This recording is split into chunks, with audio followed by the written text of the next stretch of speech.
Seorang pengusaha asal Indonesia, yaitu Haji Muhammad Fitno, sukses menjadi konglomerat dengan merintis usahanya dari nol.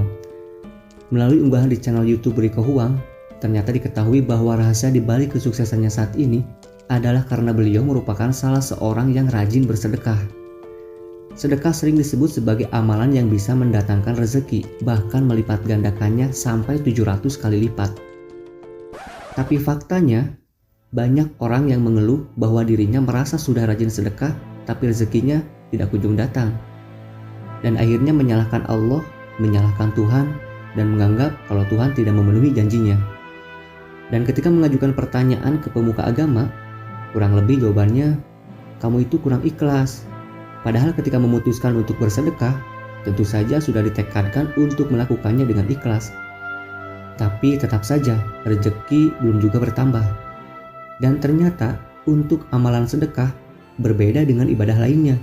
Karena selain harus dilakukan dengan ikhlas dan dengan rezeki yang halal, ternyata ada juga beberapa ketentuan yang tidak boleh dilakukan setelah melakukan sedekah.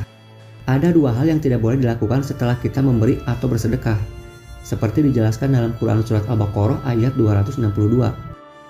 Orang yang menginfakkan hartanya di jalan Allah, kemudian tidak mengiringi apa yang diinfakkan itu dengan menyebut-nyebutnya dan menyakiti perasaan si penerima, mereka memperoleh pahala di sisi Tuhan mereka.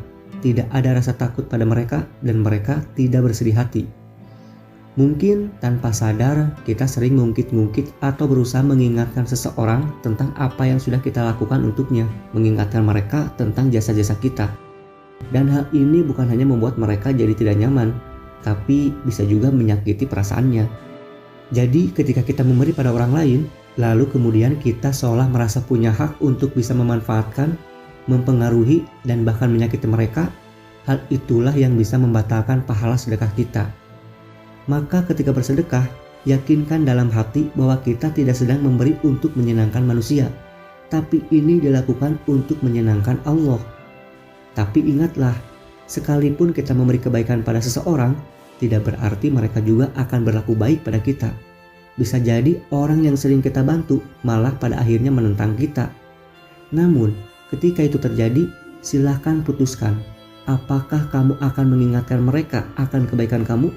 Yang mana ketika kamu lakukan itu, maka resikonya amal sedekahmu itu jadi tidak berarti apa-apa lagi di hadapan Allah. Yang berarti kamu sendiri telah membatalkan pahala sedekahmu. Maka Allah memberi solusi tentang tindakan apa yang harus kita lakukan jika berada di posisi seperti itu.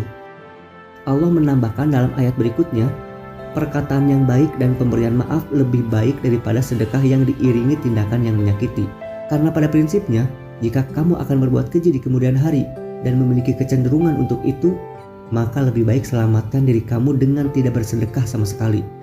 Hanya saja, kamu kehilangan peluang untuk melipat gandakan rezekimu sebanyak 700 kali lipat.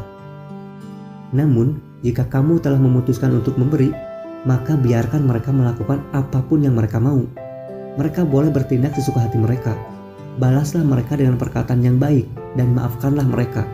Ingat, kamu sedang menunggu balasan pahala dari Allah.